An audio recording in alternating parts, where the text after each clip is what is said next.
Twelfth की अगर मैं मैथ्स की बात करूं, ध्यान से देखना, अभी तुम्हारा कॉन्फिडेंस एकदम हाई हो जाएगा।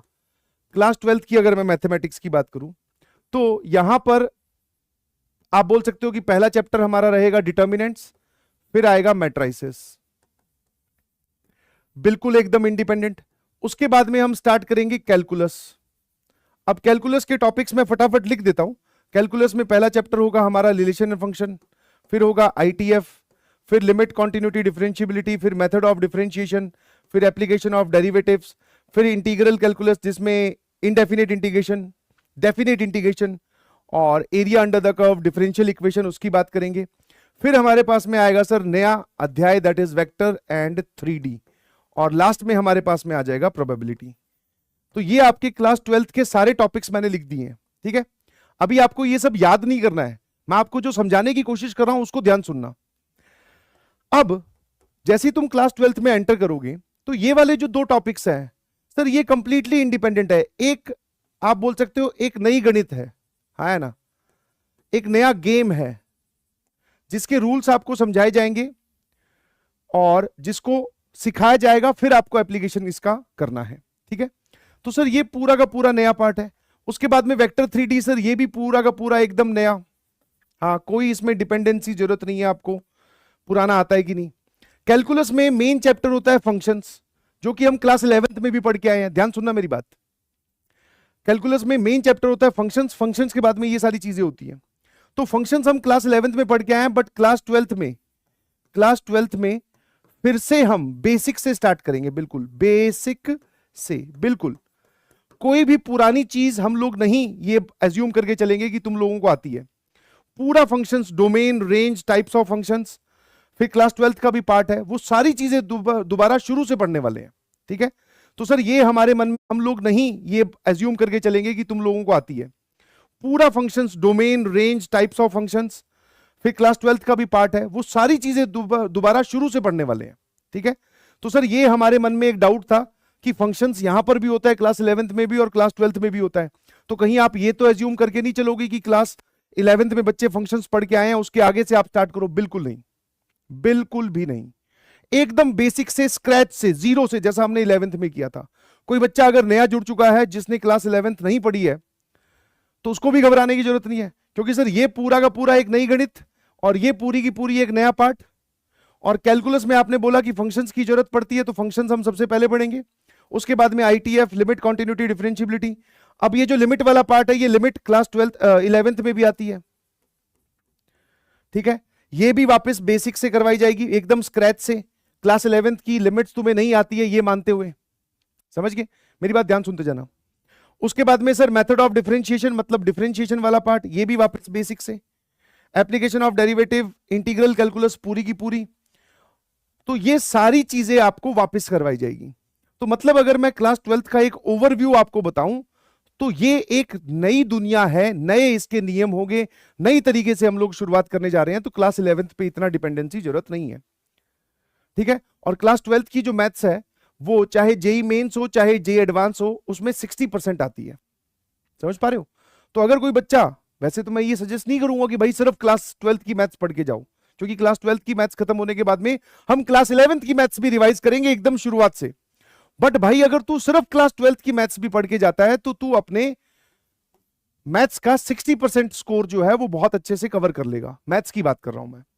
60% अगर सर स्कोर हम पूरा कर लें तो बल्ले बल्ले सिचुएशन है। कैसी सिचुएशन है? बल्ले बल्ले। क्या मेरी बात समझ में आई? अब कुछ कुछ टॉपिक्स है जिनकी जरूरत आपको पड़ेगी, जैसे प्रोबेबिलिटी है।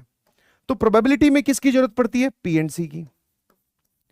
तो प्रोबेबिलिटी स्टार्ट होने से पहले पी एंड सी के हम कम से कम 2 या 3 लेक्चर्स में इसका रिवीजन करेंगे, पूरा एकदम डिटेल्ड,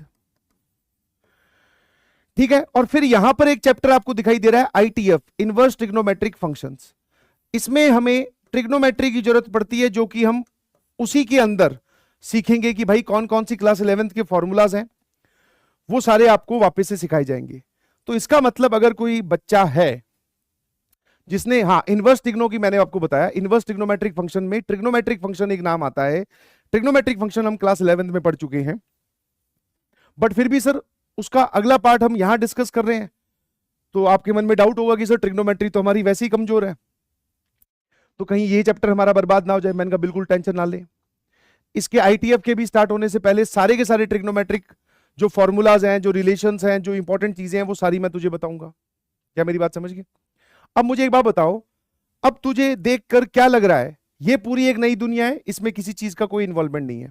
ये पूरी एक नई दुनिया है, इसमें किसी चीज का इन्वॉल्वमेंट नहीं है। प्रोबेबिलिटी में पीएनसी की जरूरत होगी, जो मैं तुझे पढ़ाने वाला हूं, ठीक है? रिवीजन करने वाले हैं हम पीएनसी का। उसके बाद में पूरी कैलकुलस में कहीं पर भी जरूरत नहीं है सर किसी भी चीज की। फंक्शंस नाम के चैप्टर की क्लास 11th वाले की जरूरत होती है, बट वो भी आप बोल रहे हो कि स्क्रैच से पढ़ाओगे। ऑन रिकॉर्ड ये बात है, आप इसकी क्लिप काट के मुझे दिखा देना अगर मैं ना पढ़ाऊं फंक्शंस वापस स्टार्टिंग से, बेसिक से, है ना? कई बार होता है ना, बोलने की बातें अलग होती है, ग्राउंड रियलिटी कुछ अलग होती है। तो ये क्लिप काट के रख कि सर उस दिन तो आपने बड़े बड़े बड़े वादे किए थे कि आप बेसिक से पढ़ाओगे, और आपने तो फंक्शंस क्लास 11th का भी पढ़ाओगे, ठीक है? तो सर अब तो ये तो मुझे तो सारी चीजें अच्छी लग रही हैं यार, फिर सारी चीजें एकदम कॉन्फिडेंस लग रहा है कि हाँ सारा हम वापस से स्टार्ट करने जा रहे हैं। बिल्कुल सही। बस ध्यान ये रखना है कि अपने क्लासेस को मिस नहीं करना है, और जो जो चीजें आपको क्लास में बताई जाए उसको डेली बेसिस पे रिवाइज करना है। और तुम बाकी चीजें जानते हो, क्लास 11th तुम पढ़ के आए हो, बहुत अच्छी बात है। और जो नहीं भी पढ़ के आए, बिल्कुल भाई साहब अपने आप को छोटा फील ना करें। मैं खड़ा हूं यहां पे, तेरी और तेरी परेशानी के बीच में मैं खड़ा हूं, बिल्कुल मत घबरा। तो भाई 60% स्कोर करना है। 60% जो है वो मेंस में या एडवांस में क्लास 12th पूछी जाती है। सारी चीजें इंडिपेंडेंट है, तो मेरे ख्याल से थोड़ा बहुत आपको कॉन्फिडेंस आया होगा। यस और नो? जिसको ये बात थोड़ी अच्छी लगी हो, कॉन्फिडेंस आया हो कि हाँ सर अब हम तैयार हैं क्लास 12th के लिए, तो एक बार यस सर लिखकर भेजे, यस सर लिखकर भेजे, यस सर लिखकर भेजे, ठीक है? हाँ है ना? बिल्कुल सही। और कुछ जो पुराने मेरे स्टूडेंट्स हैं जो बोल रहे हैं कि सर क्लास 12th की मेड इजी कब आएगी, तो वो भी बहुत जल्दी आपके लिए लॉन्च कर दी जाएगी, उसमें करेक्शन चल रहे हैं भाई, ठीक है? हाँ है ना? तो जब सारी परेशानियां दूर हो ही गई है तो परेशान क्यों हो रहे हो फिर? अब तो तुम बस एकदम आग लगाने के लिए, रैंक लाने के लिए तैयार हो जाओ। और क्लास 12th में सर हमारे बोर्ड्स भी, हमें उसकी भी चिंता हो रही है। मैंने कहा उसकी भी टेंशन मत ले, मैथ्स में तो सवाल ही पूछे जाते हैं, मैथ्स में कोई डेरिवेशन और ये सब चीजें नहीं आती है बोर्ड्स में।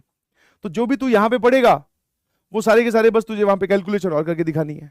बिल्कुल एकदम मजा आने वाला है भाई, है ना? तो क्लास 12th क्या है? आसान है। पहले आप अपने दिमाग में ये बताओ कि हाँ क्लास 12th जो है दैट इज आसान है, कोई भी इसमें मुश्किल वाली बात नहीं है, और हम एकदम तैयार हैं और फोड़ के जाएंगे इस बार, कुछ भी हो जाए सर। और मैं आपके सामने ऐसी तमाम कहानियां, मतलब आप बोल सकते हो जितने भी बच्चे सिलेक्ट हुए उसमें से 95% बच्चे ऐसे थे जिनको क्लास 11th में इतना कॉन्फिडेंस नहीं आया कंप्लीट होने के बाद में, बट उन्होंने क्लास 12th में बहुत अच्छे से प्रिपरेशन की, और फिर वो अपनी मनपसंद आईआईटी में मनपसंद ब्रांच के साथ पहुंच गए हैं, ठीक है? हाँ है ना? क्या मेरी बात समझ में आई? क्या एकदम क्लियर है? सही है।